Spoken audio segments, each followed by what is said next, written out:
jy kan raai hoeveel woorde gebruik die gemiddelde mens per dag. Ek praat nie van die vrouens wat baie praat nie, ek praat van die gemiddelde mens. 'n Gemiddelde mens gebruik ongeveer 16.000 woorde per dag. Ons bou woorde elke dag. En ek weet jy weet dit, in Spreuke 18 vers 21 staan dit so duidelik, dat dood en lewe is in die mag van die tong. Ons kan woorde bou wat opbou, en ons kan woorde bou wat afbreek. Met daai 16.000 woorde wat ek en jy 'n dag gebruik, kan ons mense se lewens beter maak, of ons kan mense se harte seer maak. Want ons woorde het krag, ons weet dit almal. Maar ek wil nie net met jou praat oor gewone woorde nie, want ek is seker jy het al honderde preke oor woorde gehoor. Ek wil spesiaal met jou praat oor woorde van waardering.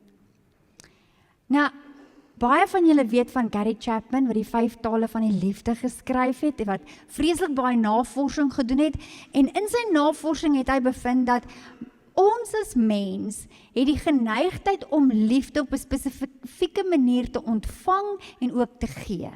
En daar's 5 maniere hoe ons liefde wil ontvang of liefde graag gee, en hy noem dit die 5 tale van die liefde.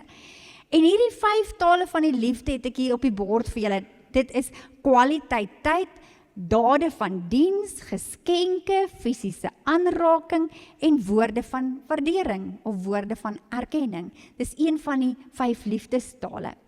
Nou voordat ek 'n paartjie trou, dan doen ek altyd eers met hulle voorhuwelikse klasse. En in daai klasse doen ek met hulle die liefdestale. Want dit is so belangrik om te weet wat is jou maat se liefdestaal en om daai liefdestaal te leer praat. En toe dink ek, as die Bybel vir ons leer, dat ek en jy is na God se beeld en gelykenis gemaak. Ons lees dit in Genesis 1, lees dit saam met my. Genesis 1 vers 26 en 27, en God het gesê, laat ons mense maak na ons beeld, na ons gelykenis, en laat hulle heers oor die visse van die see, en die voëls van die hemel, en die vee, en oor die hele aarde, en oor al die diere wat op die aarde kruip. En God het die mens geskape, na sy beeld, na die beeld van God het hy hom geskape, man en vrou het hy hulle geskape. Ek en jy as mens is gemaak na God se beeld. As die liefdestale die manier is hoe ons graag liefde wil ontvang, en die manier is hoe ons liefde gee, en ons is na God se beeld gemaak, beteken dit nie dalk dat dit is ook hoe God liefde gee. En dis ook hoe God graag liefde wil ontvang nie. En ek het so 'n bietjie daar gewonder en gebid en so 'n bietjie gaan lees oor dit.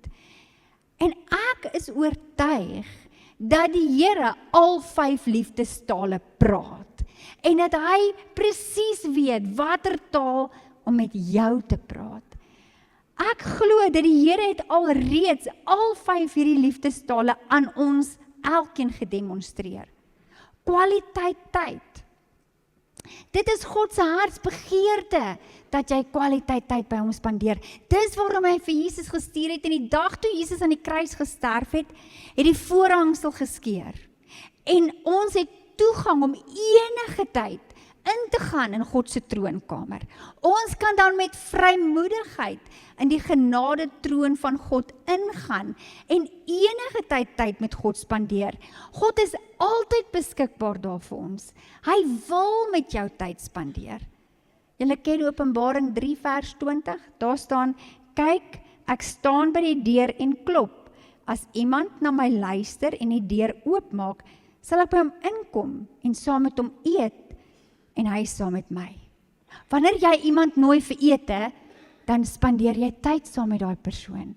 Jy kuier saam met daai persoon. Jy deel jou lewe met daai persoon. Om iemand te nooi vir ete is 'n simbool van kwaliteit tyd wat jy saam spandeer.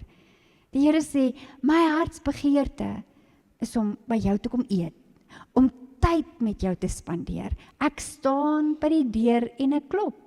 As jy oopmaak, dan is ek gereed om kwaliteit tyd met jou te spandeer. Dis die manier hoe God vir ons wys, hy is lief vir ons, om kwaliteit tyd met hom te spandeer. Die tweede een is dade van diens. As ek en jy dink aan die grootste liefdesdaad wat hierdie wêreld nog ooit gesien het, dan weet ons, dit was die kruis. Die kruis is die daad van liefde wat ons lewens kom verander het. Jesus sê self aan sy disippels in Johannes 15 vers 13, groter liefde het niemand as dit nie, dat iemand sy lewe vir sy vriende gee. Hy het aan ons kom bewys, deur die daad van die houtkruis, dat hy ons lief het. Geskenke. Jy is gesond genoeg om vandag hier te sit. Jy het die geskenk van gesondheid uit God se hand ontvang. Alles in ons lewens is geskenke van God. Die mense vir wie jy net nou jou hand opgesteek het, die familie, die vriende in jou lewe is geskenke van God. Die klere wat jy aan het, die kar wat jy ry, die huis waar jy bly, die werk wat jy het, die reën wat daar buite val, die voeltjies wat daar buite sing, ons is so geseënd met God se liefdesgeskenke.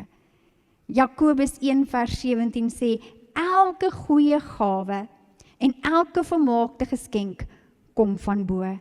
Dit kom van die Vader wat die hemelligte geskep het.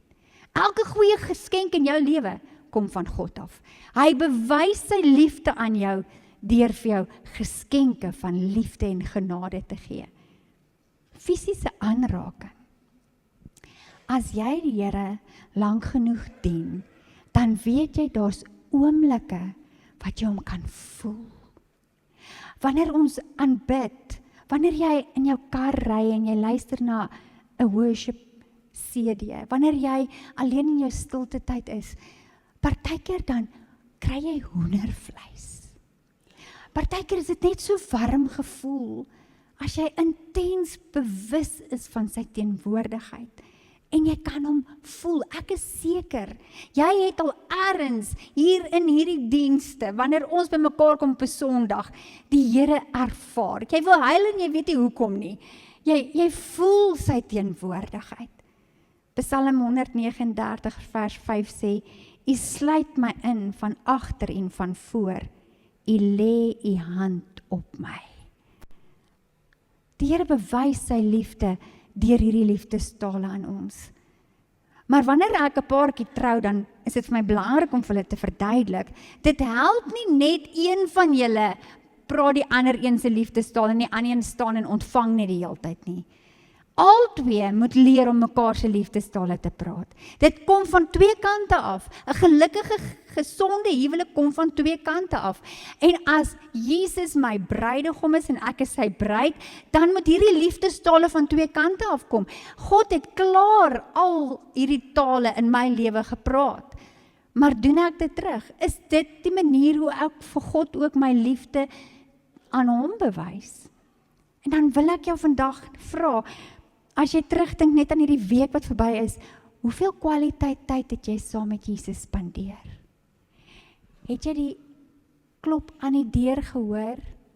Het jy jou hart oopgemaak?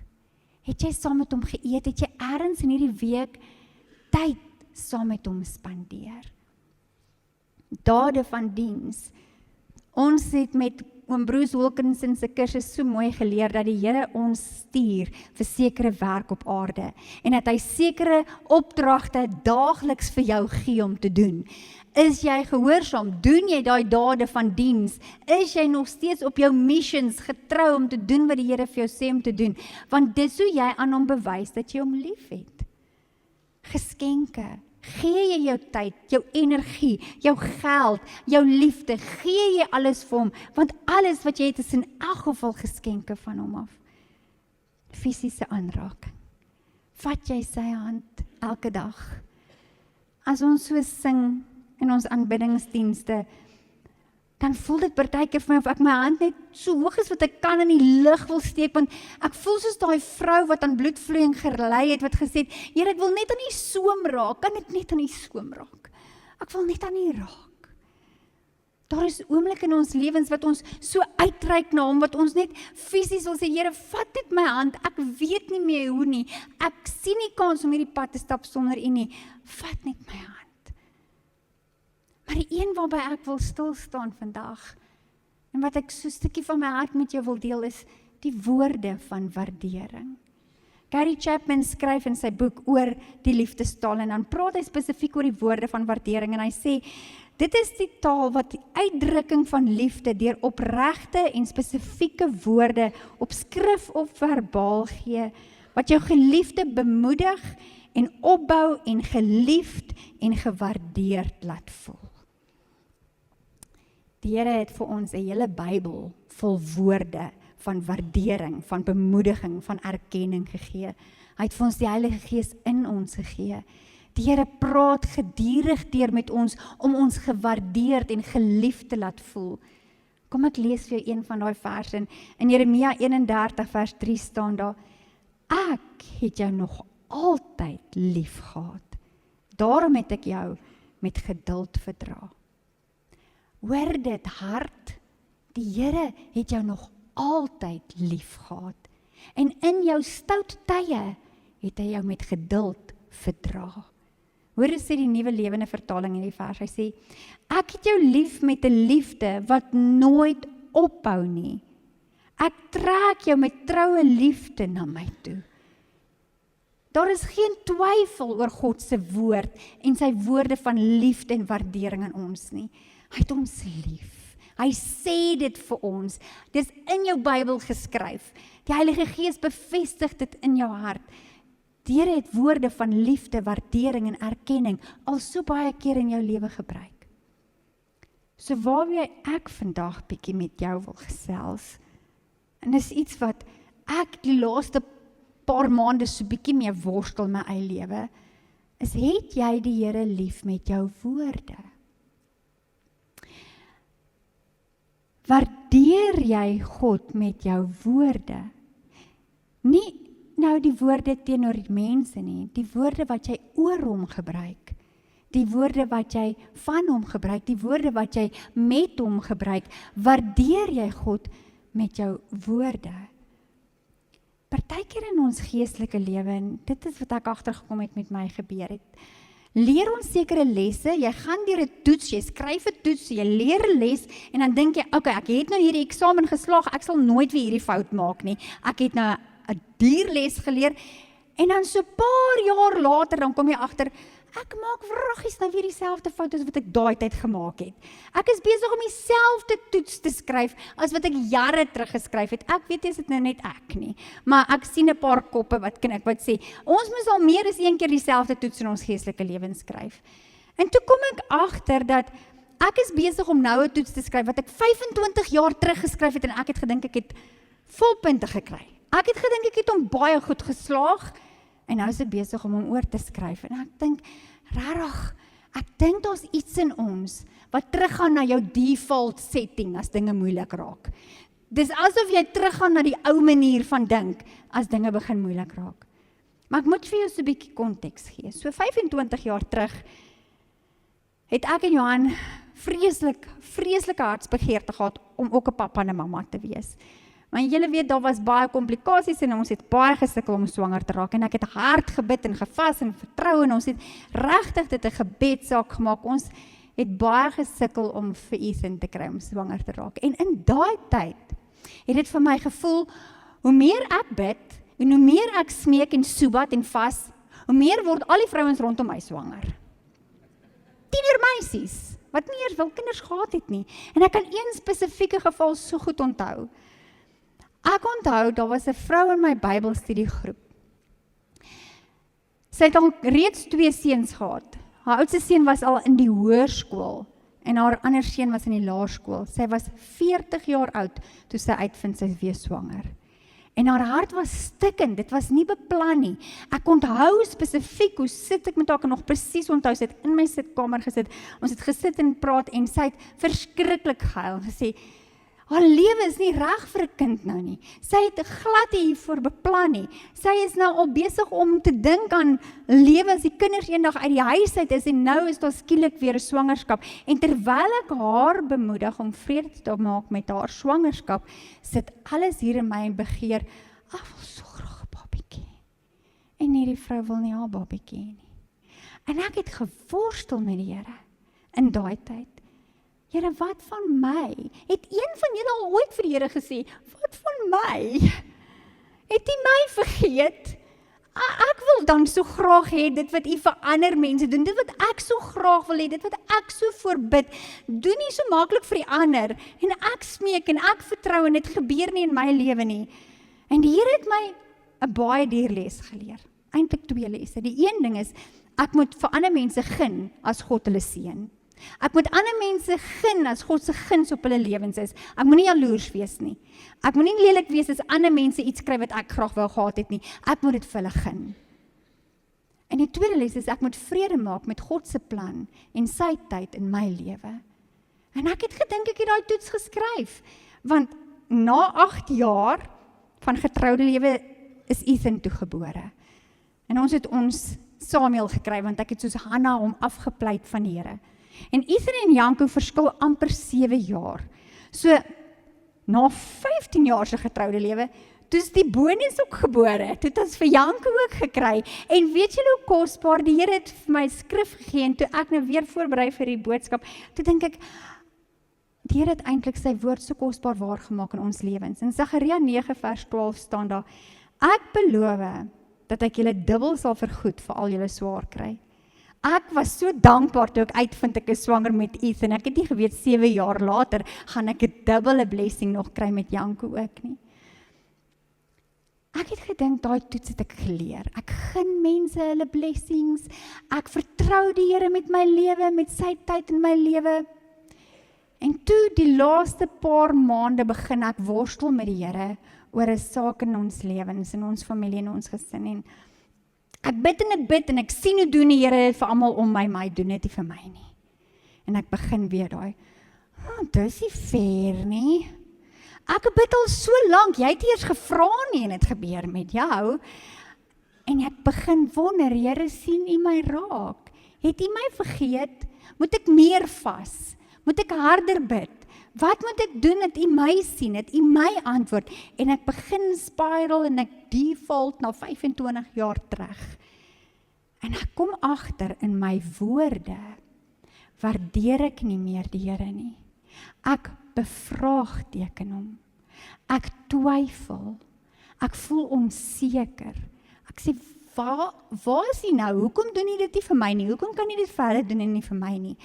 Here, het U my vergeet? En ek kom agter my gebede begin so. Asseblief, liewe Jesus, doen nou hierdie vir my. Nou, asseblief, gou, doen dit nou. En ek is nie meer besig om hom lief te hê met my woorde nie. Ek is besig om hom te betwyfel en sy plan in twyfel te trek. Ek is besig om onseker te raak oor wat is sy plan vir my lewe, terwyl ek vrede gehad het. Ek is besig om woorde van kritiek teenoor die Here uit te spreek. Ek verstaan nie hoekom hy nou hierdie doen nie. Ek is besig om die Here se hart seer te maak met my ongeloof oor sy plan vir my lewe. En in die Junie vakansie, toe was ons saam as 'n familie Wildtuin toe. En julle weet daar in die Wildtuin waar jy so in die natuur is, dan dink ek hoor jy die Here se stem nog duideliker. En ek is weer besig om oor hierdie spesifieke saak te bid. En ek bid en ek smeek en ek vra en ek bid en dis asof ek daai stemmetjie, daai fluister Heilige Gees stemmetjie hoor wat sê, is jy lief vir my? En ek onthou dadelik, die Here het vir Petrus dit gevra. So ek sê sommer van die begin af, Here, ja, want hy het hom 3 keer gevra en hy 3 keer gesê ja. Ja, ek het U lief. En ek hoor so duidelik in my hart hoe die Heilige Gees vir my sê dit vir my. En ek kom agter, ek sê nie meer vir die Here, ek is lief vir hom nie. Ek sê net vir die Here, hoe lank moet ek nou nog wag? Wanneer gaan dit nou gebeur? Here, kan U asseblief net my raak sien? En ek is net so gefokus op hierdie een saak, dat ek hom nie meer lief het met my woorde nie. Ek vergeet die 1000 goed wat hy vir my doen, en ek dink aan die een ding wat hy nie vir my doen nie. En ek waardeer hom nie meer met my woorde nie. En ek het hard begin werk daaraan, en ek het nog hierdie toets dalk heeltemal geslaag nie, maar ek is besig om dankie te sê, want woorde van waardering sê, dankie vir my gesondheid, dankie vir my familie, dankie vir U goedheid in my lewe. Woorde van waardering sien die goeie goed raak, dit laat God gewaardeerd en geliefd in my lewe voel. En ek het probeer om my woordeskat te verander, in plaas van, asseblief, as jy dit vir hulle kan doen, kan jy dit vir my ook doen, asseblief doen hierdie ding vir my, en aan mekaar te smeek en te kritiseer en te kerm en te kla en te moan en te groan en te kritiseer, het ek probeer om my fokus te verander in my woorde. Hoe klink dit as jy die Here met woorde van waardering liefhet? Here, ek vertrou U, want U weet beter as ek. U sien verder as ek. Ek vertrou daar's 'n rede waarom U nie nou vir my antwoord nie. En ek vertrou Romeine 8 vers 28 sê alles werk ten goeie mee vir die wat U liefhet. So ek vertrou U. Here, ek weet U is so goed. En Jeremia 29 vers 11 sê, U beplan vir my voorspoed en nie teëspoed nie. En ek weet U is 'n goeie pa, wat goed kyk na U kinders.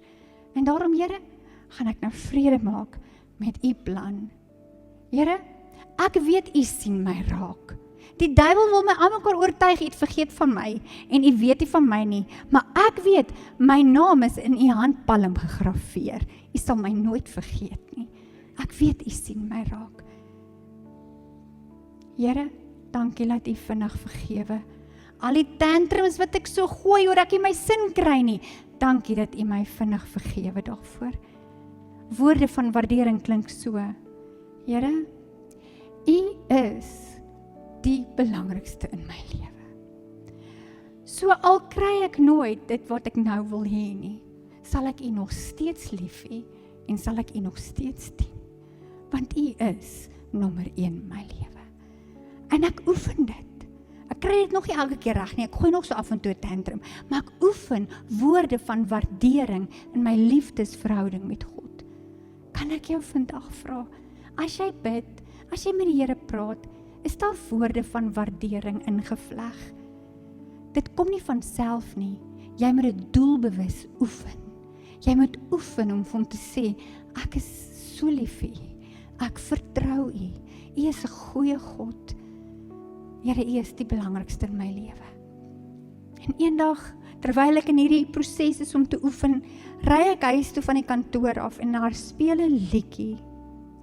En ek gaan soek hierdie liedjie, en ek gaan soek die agtergrond van hierdie liedjie, en ek kom af op die sanger, haar naam is Alyssa Turner. Sy het hierdie liedjie geskryf wat my hart so diep geraak het, in hierdie worsteltyd met die Here.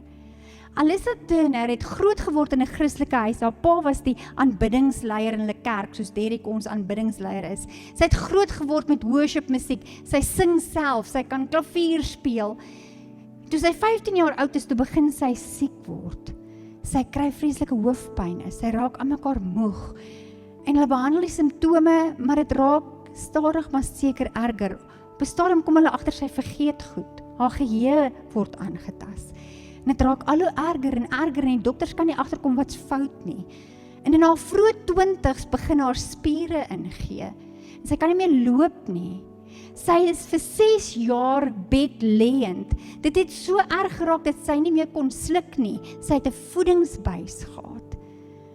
En uiteindelik na jare van siekte kom hulle agter sy het Lyme's disease. Dis 'n siekte wat jy kry as 'n borsvleis jou byt. Jy kan nooit genees van dit nie, maar hulle kan die simptome behandel. So sy het toe nou hierdie siekte opgedoen, en in hierdie proses van behandeling het sy begin beter word, maar sy gaan vir die res van haar lewe met hierdie simptome leef. En 7 jaar terug, toe skryf sy hierdie lied. Sy is te swak om dit self te sing.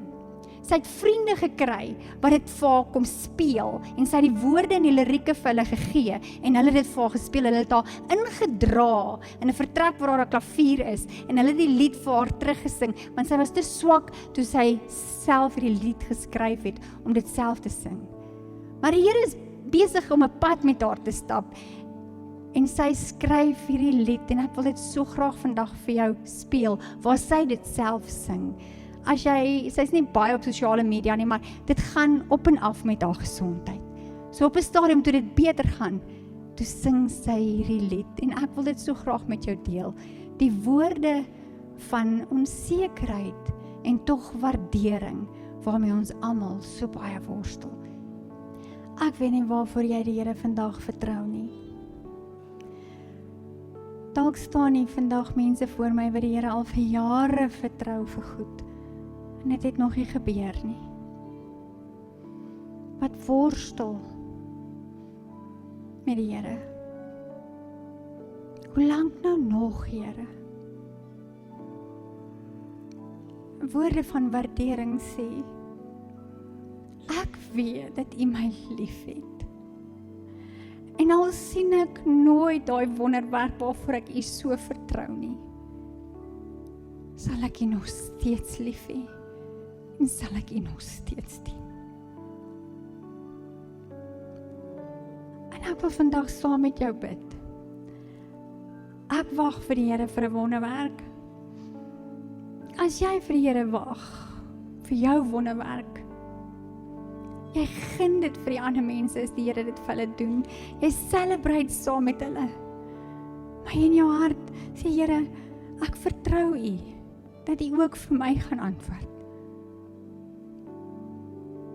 As daar nog 'n wonderwerk is, waarvoor jy die Here vertrou, wil ek jou vra, terwyl almal se oë toe is, en nie saam met my jou hand opsteek nie, sê, Here, U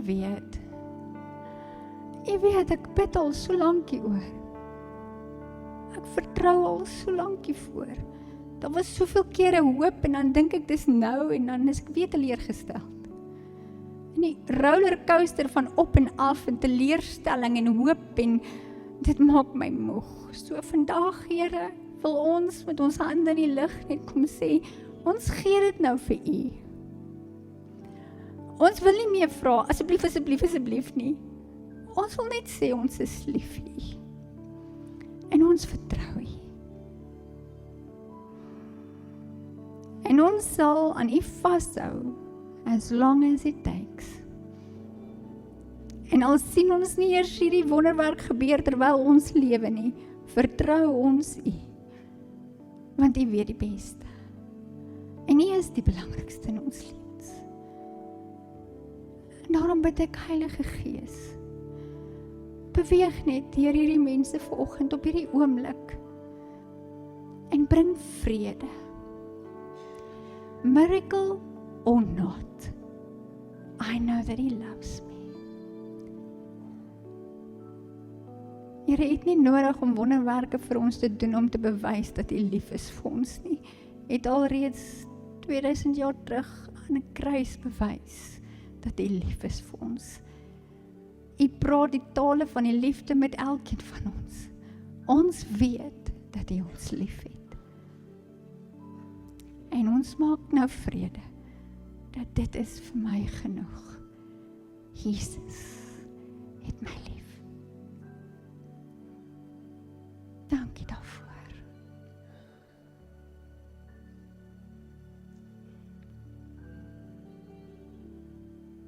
Ons is lief vir U. Mag ons woorde, wanneer ons bid en wanneer ons oor U praat, wanneer ons met ander mense praat, woorde van waardering wees, wat U geliefd laat voel in ons lewens. In Jesus se naam bid ek dit. Amen.